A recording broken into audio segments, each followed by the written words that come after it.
Welcome to future vision study centre Salem. UGTRB history மேஜரில் unit 8 தான் நம்ம பார்த்துட்ருக்கோம். இஎஸ்ஏனுடைய வரலாறு. இன்னைக்கு நாம் பார்க்கக்கூடிய டாபிக் அதாவது 1898 ஸ்பானிய முற்போக்கு, அதாவது ஸ்பானிய அமெரிக்க போர் அப்படிங்கிறத பற்றி பார்க்க போகிறோம். இந்த போரினுடைய காரணம், விளைவு, இது மட்டும் இல்லாமல் இந்த போரை ஒட்டி மற்ற நாடுகளை, அதாவது மாகாணங்களை நாடுகளை அமெரிக்கா தன்னுடைய காலனியாக மாற்றிடுவாங்க. அந்த நாட்டுடைய கிளர்ச்சி வரும், அல்லது மக்கள் புரட்சி பண்ணுவாங்க மன்னருக்கு எதிராக. இதை பயன்படுத்தி அந்த நாடுகளை தன்னுடைய காலனிக்காகவும் தன்னுடைய பொருளாதார வளர்ச்சிக்காகவும் பயன்படுத்திக்கும் அமெரிக்கா. இதை பற்றி தான் நம்ம இந்த வீடியோவில் பார்க்க போகிறோம். ஸ்பானிய அமெரிக்க போர் எப்போ நடந்தது அப்படின்னா 1898 ஏப்ரல் 15, ஓகேங்களா, 15 நடந்தது. ஓகேங்களா, இப்போ இந்த போர் நடந்தது. இதுல என்ன மாதிரியான கொஸ்டின்ஸ் வரும் அப்படின்னா, இந்த போர் நடந்த வருடம் கேட்கலாம், அல்லது மேட்ச்ல அந்த மாதிரி. இந்த போர் நடக்கும்போது இதனுடைய அமெரிக்காவினுடைய குடியரசுத் தலைவர் யாரு, எந்த உடன்படிக்கை படி இது முடிவுற்றது அப்படின்னு கேட்கலாம். அதாவது மேலோட்டமா கேட்கணும் அப்படின்னா இந்த மாதிரி விஷயங்களை கேட்கலாம். இல்லை அப்படின்னா நம்ம இதுக்கப்புறம் உள்ளுக்குள்ள பார்க்கக்கூடிய இது விஷயங்கள்ல இருந்து வினாக்கள் வரும். சரி, இப்போ நான் இது கேட்டேன் இல்லைங்களா, அதாவது ஸ்பானிய அமெரிக்க போர் நடக்கும்போது அமெரிக்காவின் குடியரசுத் தலைவர், அதாவது பிரதமர் யாரு அப்படின்னு கேட்கலாம். பிரதமர் யாரு அப்படின்னு கேட்கலாம். யாரு அப்படின்னா வில்லியம்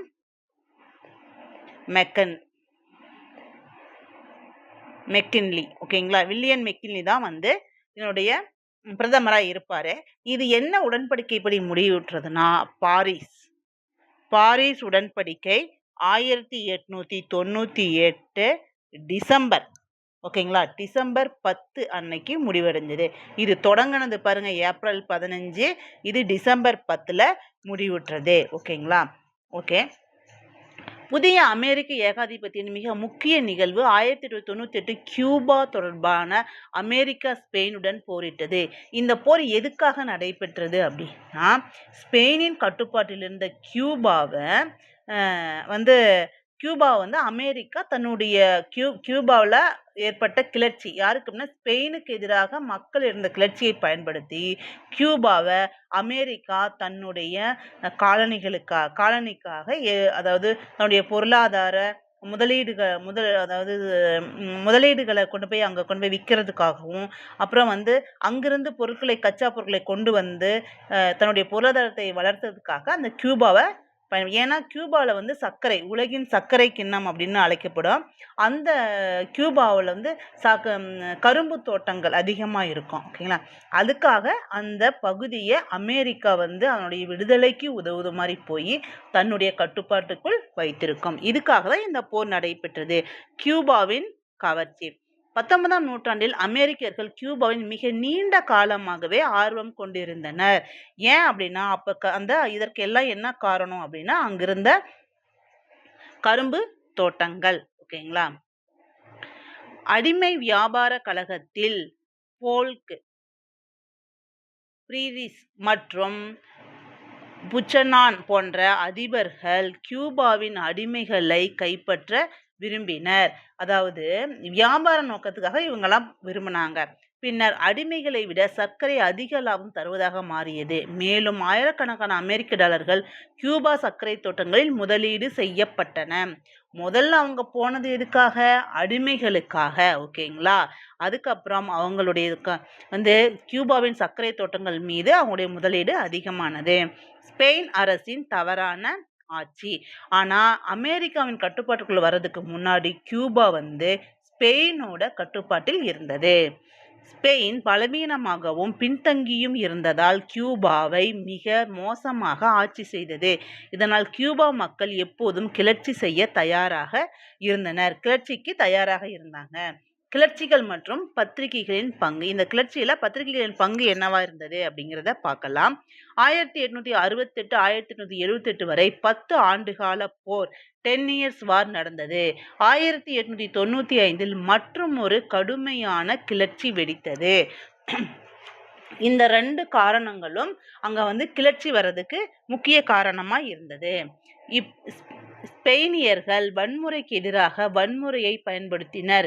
கியூபர்களை ஒடுக்க முகாம்களையும் முள் கம்பிகளையும் அமைத்தனர். அதாவது ஒரு நாட்டில் கிளர்ச்சி வந்ததுன்னா அதை கட்டுக்குள் கொண்டு வர முயற்சி பண்ணும். ஆனால் இவங்க என்ன பண்ணாங்கன்னா மக்களை ஒடுக்க முயற்சியில் ஈடுபட்டனர். மலிவான செய்தித்தாள்கள் இந்த கொடுமைகளை பற்றி எழுதி அமெரிக்கர்கள் கியூபாவை மறக்காமல் பார்த்து கொண்டனர். அதாவது அமெரிக்கர்கள் பத்திரிகையில் அதிகமான விஷயங்களை நல்லா எழுதி அதை செஞ்சாங்க. இது தலையிட வேண்டும் என்ற பொதுமக்களின் கோரிக்கையை தூண்டியது. அதாவது அமெரிக்கர்கள் தலையிட வேணும் அப்படிங்கிற கோரிக்கையை தூண்டியது. அடுத்து போருக்கான காரணங்கள். ஜனாதிபதி மெக்கின்லி முதலில் தலையிட மறுத்தாலும் 2 முக்கிய நிகழ்வுகள் போருக்கான கோஷத்தை வலுப்படுத்தின. அவர் விரும்பல, ஓகேங்களா, மெக்கன்லி விரும்பல. இருந்தாலும் 2 கோஷம் அவர் ஈடுபடுவதற்காக வலுப்படுத்தின. நியூயார்க் ஜெனரல் பத்திரிகை ஸ்பெயின் தூதரின் ஒரு கடிதத்தை வெளியிட்டது. அதில் மெக்கன்லியை பலவீனமானவர் என்று அவர் குறிப்பிட்டிருந்தார். அவருடைய தன்மானத்தை சீன்ற மாதிரி அவர் பேசினார். ஓகேங்களா. பிப்ரவரி 15 1898 அன்று அமெரிக்காவின் USS மெயின் என்ற போர்க்கப்பல் ஹவானா துறைமுகத்தில் வெடித்து சிதறியது.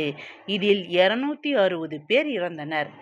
ஒரு அமெரிக்க விசாரணை ஆணையம் இந்த வெடிப்பு கப்பலுக்கு வெளியே இருந்து நிகழ்ந்தது என்று தவறான அறிக்கை வெளியிட்டது.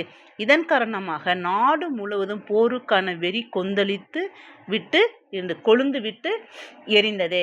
1 USS மெயின் கப்பல், ஓகேங்களா, இது வெடித்து சிதறியது.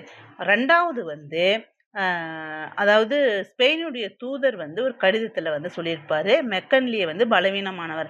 இது 2 விஷயங்களும் தான் அவரை போருக்கான கோஷத்தை வலுப்படுத்தியது. ஓகேங்களா. இதை கூற்று காரணங்கள்ல கேட்கலாம், அல்லது எது சரியானது தவறானதுங்கிறதுல கண்டிப்பா கேட்கலாம்.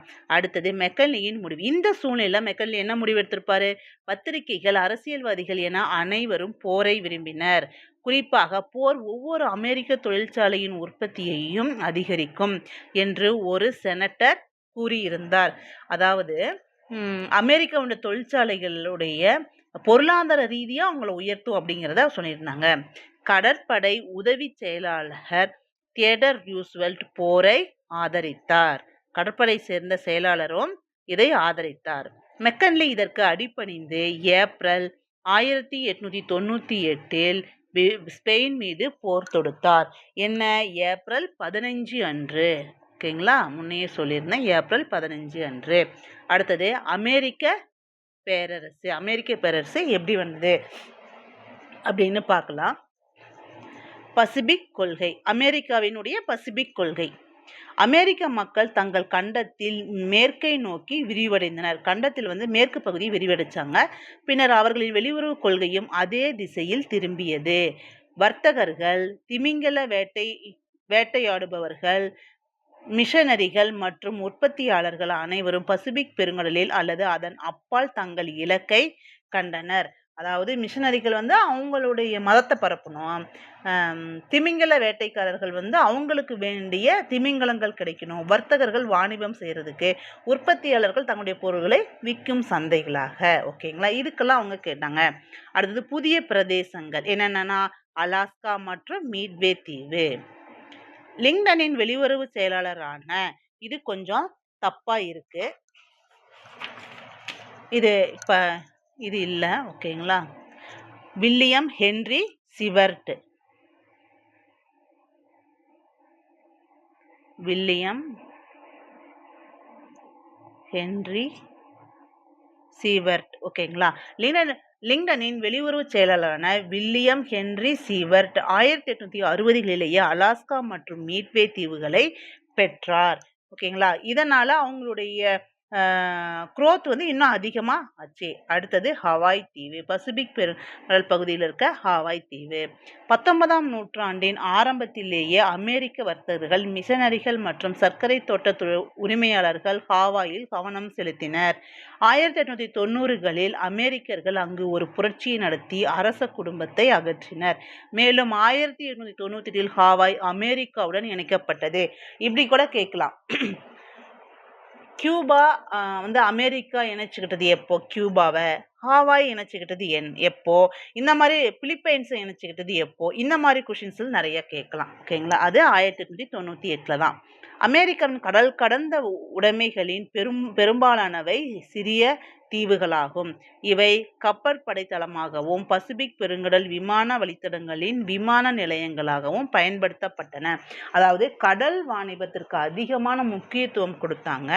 இவங்களோட அமெரிக்கருடைய குடியேற்றங்கள் எல்லாமே கடல் சார்ந்ததா, கடல் ஓரங்களை சார்ந்ததாக தான் இருக்கும். ஏன்னா அவங்களுடைய வாணிபத்திற்கு அதுதான் வந்து அதிகமான போக்குவரத்து, கப்பல் போக்குவரத்தை பயன்படுத்த முடியும். அதனால பெரிய நிலப்பகுதிகளில் மிக பெரியதும் வளர்ச்சி அடைந்த கடினமானதுமான அலாஸ்காவில் அதன் கிளாண்டைட் பகுதியில் குறுகிய கால தங்க வேட்டை நிகழ்ந்தது. அங்க தங்கம் இருந்ததுனால தங்க வேட்டை நிகழ்ந்தது.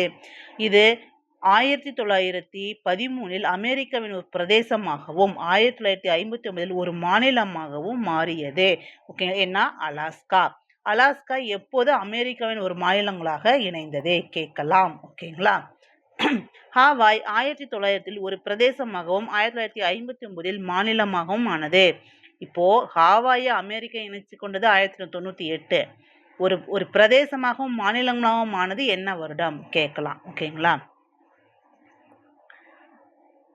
இதன் வரலாற்றின் நினைவு கூறத்தக்க நாள் 1941. அப்போதுதான் கப்பற்படை தளமான பெர்ல் ஹார்பர் ஜப்பானியர்களால் குண்டு வீசி தாக்கப்பட்ட போது அமெரிக்கா 2ஆம் உலகப் போரில் நுழைந்தது. ஓகேங்களா? இதை பற்றி நம்ம பின்னாடி இன்னும் பார்க்கலாம். ஓகேங்களா? புவோர்ட்டோ நிக்கோரோ அமெரிக்க கட்டுப்பாட்டின் கீழ் கல்வி, சாலைகள் மற்றும் வடிகால் போன்ற பல வழிகளில் பயனடைந்தது. இந்த தீவு வந்து அமெரிக்காவுடைய கட்டுப்பாட்டில் கல்வி அங்கே கொடுக்கறது, வடிகால் வசதி, சாலைகளை ஏற்பது பண்ணாங்க. அதனால இதுவும் அமெரிக்காவுடைய கட்டுப்பாட்டின் கீழ் இருந்தன. ஆனால் இது அதிக மக்கள் தொகை கொண்டதாகவும் அதன் 2,50,000 மக்கள் மிகவும் ஏழ்மையிலும் இருந்தனர். இந்த பகுதியையும் அமெரிக்கா இணைத்து கொண்டது. அடுத்தது புதிய ஆட்சியாளர்களுக்கு எதிராக கிளர்ச்சி. பாருங்க, இங்க இருக்கு. இந்த கியூபா போர் நடந்துட்டு இருக்கும்போது தான் இதுக்கு முன்னாடி இப்போ நம்ம பார்த்தோம் இல்லைங்களா, அலாஸ்கா மற்றும் மீட்வே, ஹாவாய், அப்புறம் புவோர்ட்டோ ரிக்கோ, இதெல்லாம் வந்து அமெரிக்காவினுடைய அது இணைக்கப்பட்டது. அதாவது அவங்களுடைய மாநிலங்களாக இணைக்கப்பட்டது. புதிய ஆட்சியாளர்களுக்கு எதிரான கிளர்ச்சி. 1998 பாரிஸ் ஒப்பந்தத்தின் மூலம் ஸ்பெயின் பிலிப்பைன்ஸை அமெரிக்காவிற்கு விற்றது. ஆனால் இந்த பாரிஸ் உடன்படிக்கைப்படிதான் கியூபா வந்து அமெரிக்காவுடன் இணைக்கப்பட்டது. ஓகேங்களா? இது வந்து என்ன இதுல வருஷம் அந்த இது அப்படின்னா டிசம்பர் 10, 1898 பாரிஸ் உடன்படிக்கை டிசம்பர் 10. ஆனால் அமெரிக்கா ஒரு தீவுகளின் கூட்டத்தையும் ஒரு கிளர்ச்சியையும் சேர்த்தே வாங்கியது. ஸ்பானிய அமெரிக்க போர் தொடங்கிய போது ஸ்பெயினியர்களுக்கு எதிராக போராடி கொண்டிருந்த பிலிப்பினோக்கள் தங்கள் புதிய எஜமானர்களை விரும்பவில்லை. அதாவது ஸ்பானிய அமெரிக்க போர் நடந்த காலத்துல தான் வந்து பிலிப்பைன்ஸுல வந்து போராடிட்டு இருந்தாங்க. அதாவது ஸ்பெயினர்களுக்கு எதிராக அங்க வந்து ஒரு புதிய எஜமானர் வருது அவங்க விரும்பல. இரு தரப்பிலும் கொடுமைகள் நிறைந்த 4 ஆண்டுகால போருக்கு பின்னரே அமெரிக்காவில் அவர்களை அடக்க முடிந்தது. பிலிப்பைன்ஸை வந்து இணைக்கும் போது புது பகுதியையும் இணைச்சது, அதன் மூலமா அங்க ஏற்பட்ட கிளர்ச்சியையும் சேர்த்து வாங்கி அதையும் கட்டுக்குள் கொண்டு வந்தது. பிலிப்பைன்ஸ் இணைப்பதற்கான எதிர்ப்பு. இதற்கிடையில் தீவுகளை இணைப்பது குறித்து அமெரிக்காவில் பெரும் விவாதம் நடந்தது. செனட்டில் 2/3 பங்கு ஆதரவு இல்லை என்றால் ஒப்பந்தம் நிராகரிக்கப்பட்டிருக்கலாம். ஒப்பந்தத்தை எதிர்த்தவர்களில் பிரைனும் குறிப்பிடத்தக்கவர். அதாவது இப்ப நமக்கு இருக்கு இல்லைங்களா, மக்களவையில் வந்து அதாவது 3/2 பங்கு ஆதரவு இருக்கணும். அதே மாதிரிதான் அமெரிக்க செனட்லையும் இருந்தது. இதை எதிர்த்தவர்கள் முக்கியமானவர்கள் வந்து பிரைன். ஒருபுறம் கியூபாவிற்கு சுதந்திரம் அளிக்க போர் புரிந்த அமெரிக்கா, மறுபுறம் 7 மில்லியன் பிலிப்பினோக்களை அவர்கள் ஒப்புதல் இன்றி கட்டாயப்படுத்தி தங்கள் குடியேற்றமாக்குவது முரண்பாடானது என்று அவர்கள் சுட்டிக்காட்டினர். அந்த செனட்ல அவங்களுடைய ஆதரவு இல்லைங்களா, அதனால அவங்களுடைய கருத்து என்ன அப்படின்னா, கியூபாவுக்கு சுதந்திரம் கொடுக்கணும்னு நீங்கள் அவங்க நினச்சிக்கிட்டீங்க பிலிப்பைன்ஸ்கிட்ட இருந்து, ஸ்பெயின்கிட்ட இருந்து. ஆனால் ஸ்பெயினை அவங்க ஒப்புதல் இன்றி கட்டாயப்படுத்தி அவங்க கூட இணைக்கிறீங்க அப்படிங்கிறது தான் அவங்களுடைய வாதமாக இருந்தது. ஓகேங்களா. பேரரசுவாதத்தின் வெற்றி. இருந்த போதிலும் பேரரசுவாதத்தின் ஆர்வம் இன்னும் வலுவாக இருந்தது. அமெரிக்கர்கள் தங்கள் நாட்டின் சுதந்திர போரில் போராடிய அனைத்து கொள்கைகளுக்கும் இது எதிரானது என்றும், பெரிய மக்கள் தொகையை அடிமைப்படுத்துவது அரசியலமைப்புக்கு எதிரானது என்றும் எதிர்ப்பாளர்கள் தெரிவித்தனர். இருந்தாலும் அவங்க 2 கருத்து சொன்னாங்க இல்லைங்களா, அதையும் விட அவங்க பேரரசு நாங்கள் இணைச்சுக்கிறோம் அப்படிங்கிறதா முடிவில் இருந்தாங்க. இதுதான் இது நம்மளுடைய சுதந்திரம், அதாவது அடிமையாக இருந்து தான் நாமளும் வந்தோம், நாம் எப்படி போராடணுமோ அதே மாதிரி தானே அதுவும், அந்த பெரிய மக்கள் தொகை கொண்டு அடிமைப்படுத்துவது அரசியலமைப்புக்கு எதிரானது அப்படின்னு சொன்னாங்க. ஆனால் சீனாவிடம் ஐரோப்பிய சக்திகளின் நடவடிக்கைகள் குறித்து அமெரிக்கர்களின் பதற்றம் காரணமாக ஒப்பந்தம் அங்கீகரிக்கப்பட்டது. ஓகேங்களா. இந்த பதற்றம் காரணமாக இது அங்கீகரிக்கப்பட்டது. அமெரிக்க ஆட்சி மற்றும் சுதந்திரத்திற்கான பாதை. வில்லியம் ஹாவர்ட் டஃபி பிலிப்பைன்ஸின் முதல் அமெரிக்க ஆளுநராக இருந்தார். கண்டிப்பா கேட்கலாம். அதாவது இந்த பிலிப்பைன்ஸின் முதல் அமெரிக்க ஆளுநராக நியமிக்கப்பட்டவர் யாரு? William Howard Duffy. அவர் தீவு மக்களுக்கு கல்வி, வடிகால், மருத்துவமனைகள் மற்றும் போஸ்ட்பால் போன்ற அமெரிக்க நாகரிகத்தின் அனைத்து நன்மைகளையும் வழங்க தொடங்கினார். அதாவது மக்களை நல்ல முறையில பார்த்துக்கிட்டார் அப்படின்னு அர்த்தம். அவர் தீவு மக்களை நமது சிறிய பழுப்பு சகோதரர்கள், அவர் லிட்டில் பிரவுன் பிரதர்ஸ் என்று குறிப்பிட்டார். அதாவது பிலிப்பைன்ஸை அவர் லிட்டில் பிரவுன் பிரதர்ஸ் அப்படின்னு சொன்னவர் யாரு? கண்டிப்பா கேட்கலாம். சுதந்திரம். 1916 ஜான்ஸ் சட்டம் அவர்களுக்கு தன்னாட்சி அதிகாரத்தை வழங்கியது. மேலும் காலப்போக்கில் சுதந்திரம் அளிக்கப்படும் என்று உறுதியளித்தது. யாரு? பிலிப்பைன்ஸுக்கு.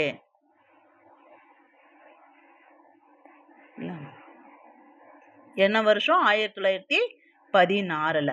1934 உருவாக்கப்பட்ட ஒரு திட்டத்தின் கீழ் பிலிப்பைன்ஸ் 1946 சுதந்திரம் பெறுவதாக இருந்தது.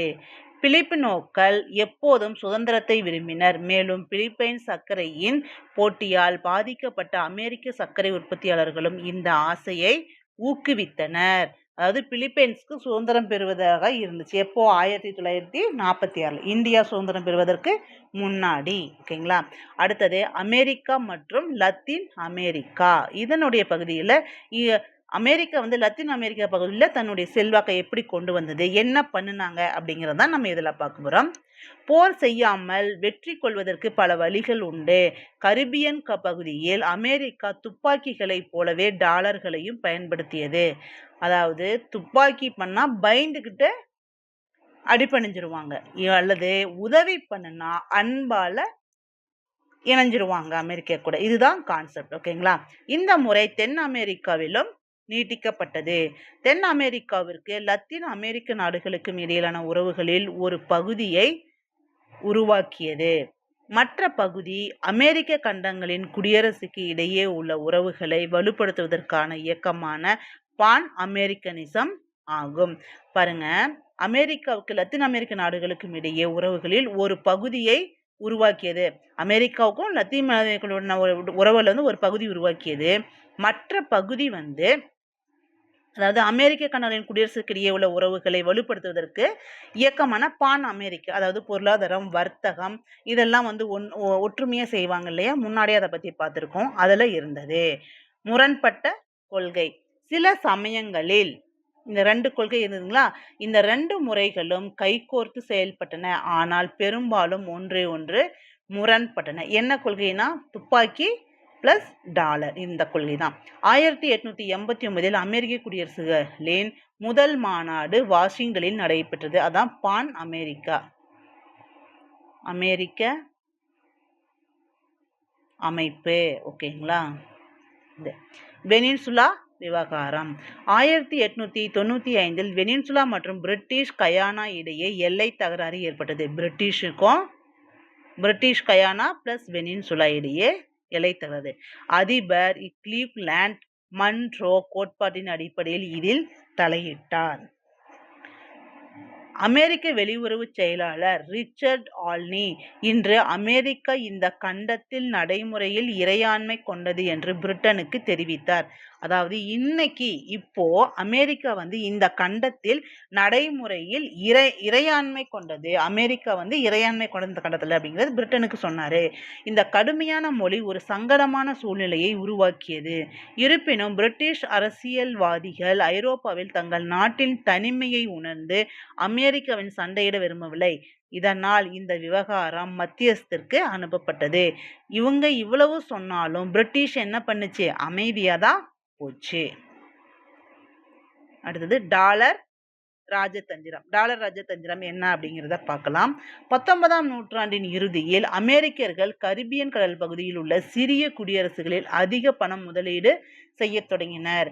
உதாரணமாக உலகின் சர்க்கரை கிண்ணம் என்று அழைக்கப்படும் கியூபாவில் மற்றும் மத்திய அமெரிக்காவில் உள்ள கோஸ்டாரிக்காவில் முதலீடுகள் செய்யப்பட்டன. இந்த சிறிய குடியரசுகளின் அடிக்கடி புரட்சிகளும் ஏற்பட்டன.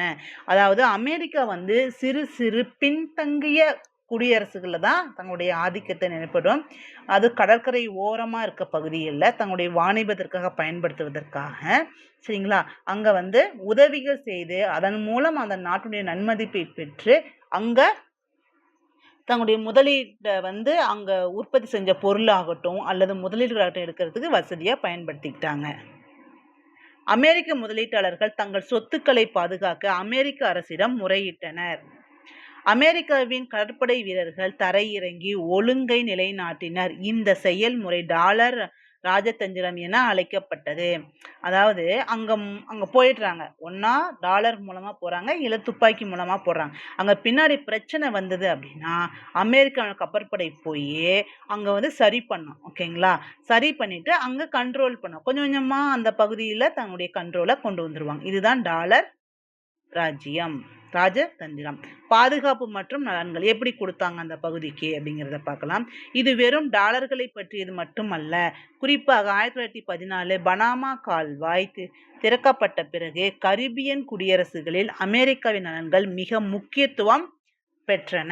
கரிபியன் குடியரசுல பனாமா கால்வாய் திறக்கப்பட்டதுக்கு அப்புறம் தான் முக்கியத்துவம் பெற்றன அமெரிக்கவங்களை. அடுத்தது குவாண்டானாமோ வளைகுடாவில் அமெரிக்கா என்ன பண்ணாங்க, எப்படி குடியேற்றங்களை அமைச்சாங்க அப்படின்னு பார்க்கலாம். 1903 கையெழுத்திடப்பட்ட பிளாட் திருத்தம் கியூபாவில் ஒரு கப்பற்படை தளத்தை அமெரிக்கா அமைப்பதற்கு உரிமை அளித்தது. அதாவது கியூபாவில் ஒரு கப்பற்படை தளம் அமைக்குவதற்கு அமெரிக்காவுக்கு உரிமை அளித்தது என்ன அப்படின்னா பிளாட் திருத்தம். கொஸ்டினை எப்படி வேணாலும் அவங்க கேட்கலாம். ஓகேங்களா.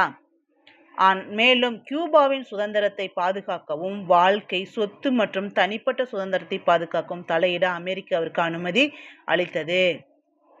பாருங்க, அதாவது அங்க கப்பற்படை தளம் மட்டும் இல்லை, அங்க மக்களுக்கு சுதந்திரம், பாதுகாப்பு, வாழ்க்கை சொத்து, தனிப்பட்ட சுதந்திரத்தை இதுக்கு எல்லாத்துக்குமே அது அனுமதி அளித்திருக்கு அந்த பிளாட் திருத்தம். அடுத்தது தலையீடுகள். ஹவானாவில் மேஜர் வில்லியம் கோர்காஸ் மேற்கொண்ட சுகாதார புரட்சியால் மஞ்சள் காய்ச்சல் கட்டுப்படுத்தப்பட்டது. எங்க? ஹவானாவில். ஓகேங்களா. 1898 இணைச்சிக்கிட்டாங்க. அப்புறம் 1946 என்னமோ சுதந்திரம் அடைஞ்சது அப்படின்னு சொன்னோம் இல்லைங்களா, முன்னாடி பார்த்தோம் அதில். ஆனால் கியூபா ஒரு பெயரளவிலான சுதந்திர நாடாக இருந்தாலும் அமெரிக்கரின் முதலீடுகள் காரணமாக அது அமெரிக்காவின் கட்டுப்பாட்டில் இருந்தன. ஓகேங்களா. அதாவது ஹவானாவில் வில்லியம் கோர்காஸ் அங்க ஏற்பட்ட கடுமையான நோயை குணப்படுத்தினாரு. ஆனா சுதந்திரமாங்கிற பேர்ல இருந்த கியூபாவில் அதிகமான அவங்களுடைய அமெரிக்க கட்டுப்பாடு இருந்துச்சு. ஹைட்டி மற்றும் சாண்டோ டொமினிகோ போன்ற நாடுகளும் இதே போன்ற அனுபவங்களை பெற்றன. சீனாவில் திறந்த கதவு கொள்கை.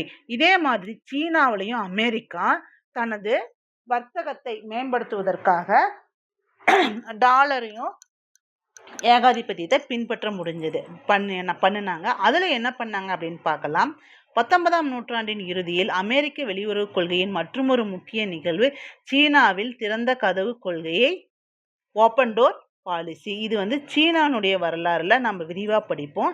ஆனா இந்த ஓப்பன் டோர் பாலிசியை கொண்டு வந்தது அமெரிக்கா தான் சீனாவில். அது ரொம்ப முக்கியம். ஓகேங்களா. வர்த்தக நலன்கள். 19ஆம் நூற்றாண்டில் அமெரிக்காவின் தூரங்களுக்கு வர்த்தகம் சீராக அமைந்தது. அதாவது சீனா, இந்தோனேஷியா கூட. எனவே சீனாவில் என்ன நடக்குது என்பதில் அமெரிக்காவுக்கு அதிக ஆர்வம் ஏற்பட்டது. ஐரோப்பிய சக்திகளின் ஆதிக்கம் சீனாவில். 1894இல் ஜப்பான் சீனா மீது தாக்குதல் நடத்தியது. ரஷ்யா, ஜெர்மனி மற்றும் பிரான்ஸ் ஆகிய நாடுகள் தங்கள் சீன வர்த்தகத்திற்கு சாத்தியமான ஆபத்துக்களை கருத்தில் கொண்டு ஜப்பானின் வெற்றியை தடுத்து பின்னர் தாங்கள் சீன தளங்களை கைப்பற்றின. அதாவது ஜப்பான் 1894-95 ஒரு போர் நடந்தது. அதில் சீனாவை பிடிச்சிப்பாங்க. ஆனால் ரஷ்யா, ஜெர்மனி மற்றும் பிரான்ஸ் நாடுகள் அந்த சீனா வர்த்தகத்தில் கண்டிப்பாக ஆபத்து இருக்குன்னு நினச்சி ஜப்பானின் வெற்றியை தடுத்து பின்னர் தங்கள் சீன தளங்களை அவங்களுடைய தளங்களை கைப்பற்றி வச்சுப்பாங்க. ஓகேங்களா. அடுத்து சீனாவில் நடந்த பாக்சர் கிளர்ச்சி. இதை பற்றி சீன வரலாறுல பார்ப்போம். இதன் விளைவாக 1900இல் பாக்சர் கிளர்ச்சி ஏற்பட்டது. இதில் சீன தேசியவாதிகள் ஐரோப்பியர்களை படுகொலை செய்தனர். அமெரிக்கா சர்வதேச படையின் ஒரு பகுதியாக துருப்புக்களை அனுப்பியது. அமெரிக்கா இந்த கிளர்ச்சியை அடக்கிறதுக்காக துருப்புக்களை அனுப்பியிருந்தது. ஜான் ஹேயின் கொள்கை. இந்த நிகழ்வுகளின் மிக முக்கியமான விளைவு அமெரிக்க வெளியுறவு செயலாளர் ஜான் ஹேயின் அறிக்கை. என்ன சொல்லியிருக்காரு? 1899இல் ஐரோப்பிய சக்திகளுக்கு எழுதிய கடிதத்தில் சீனாவில் அனைத்து நாடுகளுக்கும் வர்த்தகத்தில் சம வாய்ப்புகள் வழங்கப்பட வேண்டும் என்று ஹே வலியுறுத்தினார். அதாவது அனைத்து ஐரோப்பிய நாடுகளும் எப்படி இந்தியாவில் போர்ச்சுகீசியர்கள், டச்சுக்காரர், டேனியர், பிரெஞ்சுக்காரர்கள், ஆங்கிலேயர்கள் வந்தாங்களே, எல்லாத்தையும் தோற்கடிச்சிட்டு ஆங்கிலேயர்கள் நிலையா இருந்தாங்க இல்லைங்களா. அதுக்கு முன்னாடி இதே சமய காலகட்டங்களில் தான் சீனாவிலையும் நடக்கும்.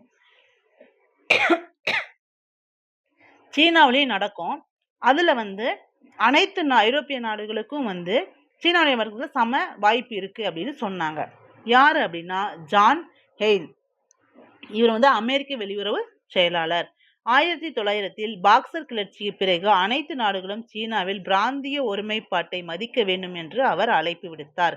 இந்த திறந்த கதவு கொள்கை பெயரளவிற்கு ஏற்றுக்கொள்ளப்பட்டாலும் அதை அமல்படுத்த அமெரிக்க அரசாங்கம் தயாராக இல்லை.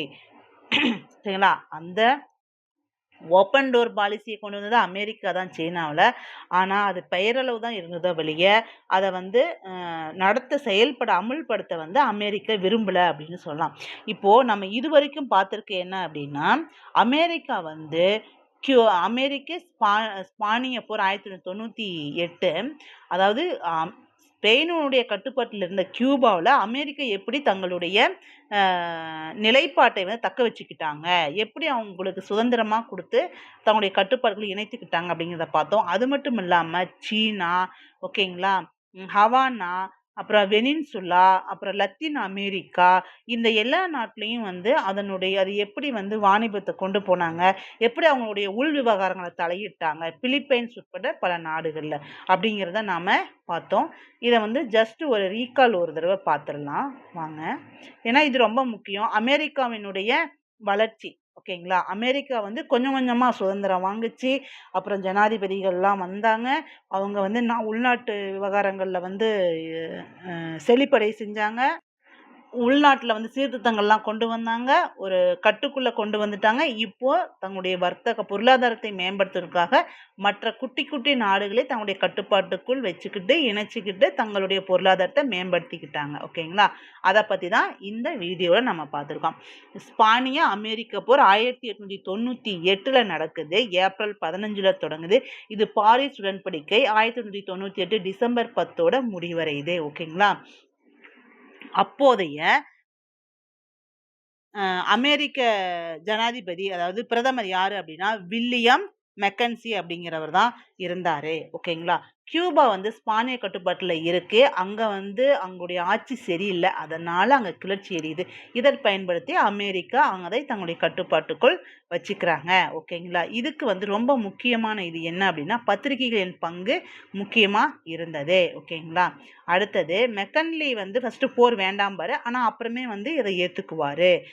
அடுத்தது பிறப்பு அலாஸ்கா மற்றும் மீட்வே தீவிலையும் வந்து அவங்க அமெரிக்கர்கள் வந்து எப்படி உள்ள வந்தாங்க அப்படிங்கிறது அடுத்தது கொடுத்துருக்காங்க.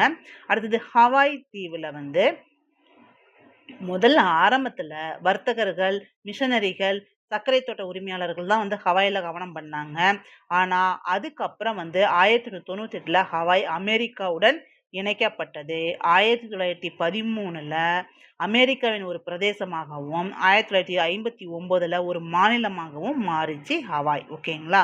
அதே மாதிரி சரி அதே மாதிரி பெர்ல் ஹார்பர்ல வந்து ஜப்பானியர்கள் குண்டு வீசி தாக்கப்பட்டது 2ஆம் உலகப் போர்ல நுழைஞ்சது அப்படின்னு. இது 2ஆம் உலகப் போரை பத்தி அடுத்து பின்னாடி வர டாபிக்ல நம்ம பார்க்கலாம். அடுத்தது பூவர்டோ நிக்கோரோவையும் அமெரிக்கா வந்து தன்னுடைய கட்டுப்பாட்டுக்குள்ள வச்சிருந்தாங்க. ஓகேங்களா. அடுத்தது பிலிப்பைன்ஸை வந்து இணைச்சிக்கிறது வந்து இணைச்சிக்கலாமா வேண்டாமான்னு கருத்து இருந்தது. அதற்கு வந்து எதிர்ப்பாளர்களும் இருந்தாங்க. ஓகேங்களா.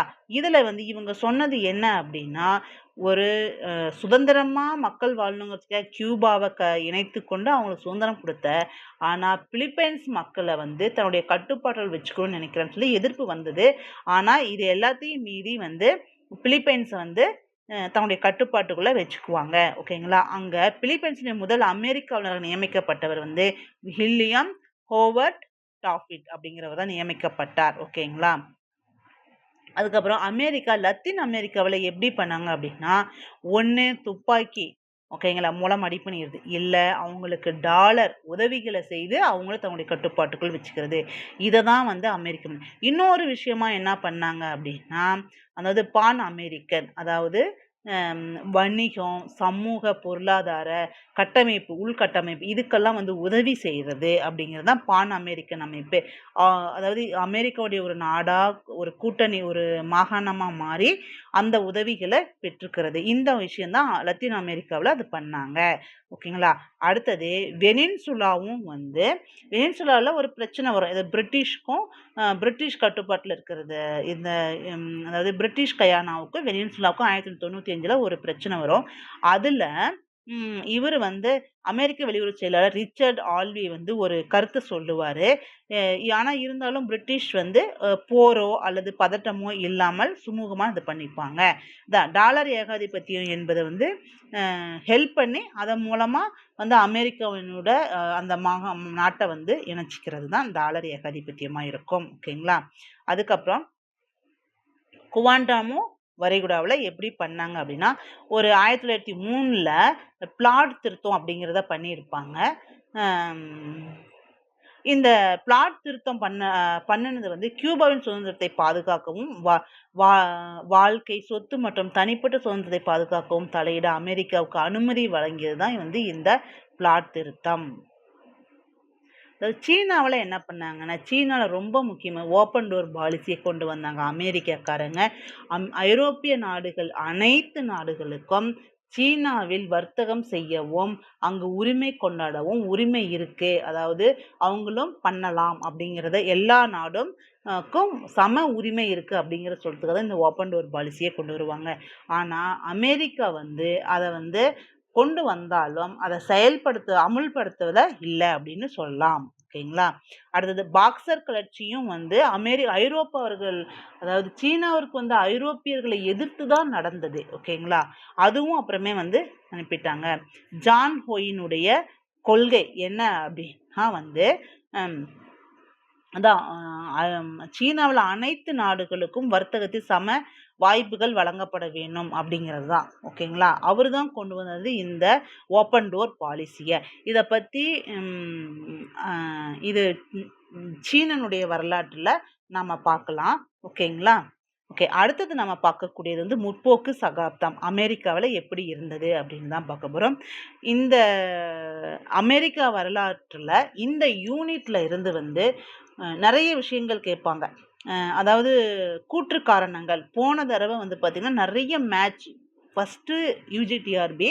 ஆனா இருந்தாலும் நெறைய டஃப்பா தான் இருந்தது. அதுல வந்து மேட்ச்டு தான் நெறைய கொஸ்டின் இருந்தது. வருஷம் கன்ஃப்யூஷன் ஆகும். டேட்டோட கேட்பாங்க. அப்புறம் புது தலைவர்கள். ஏன்னா நம்ம இதுவரைக்கும் வந்து நம்ம அமெரிக்கன் ஹிஸ்ட்ரி வந்து பிஜிடிஆர்பில கூட இல்ல. ஆனா யுஜிடிஆர்பில தான் வந்து அமெரிக்கன் ஹிஸ்ட்ரி எல்லாம் குடுத்துருக்காங்க. இத நம்ம படிக்கிறது ரொம்ப கஷ்டமா தான் இருக்கும்.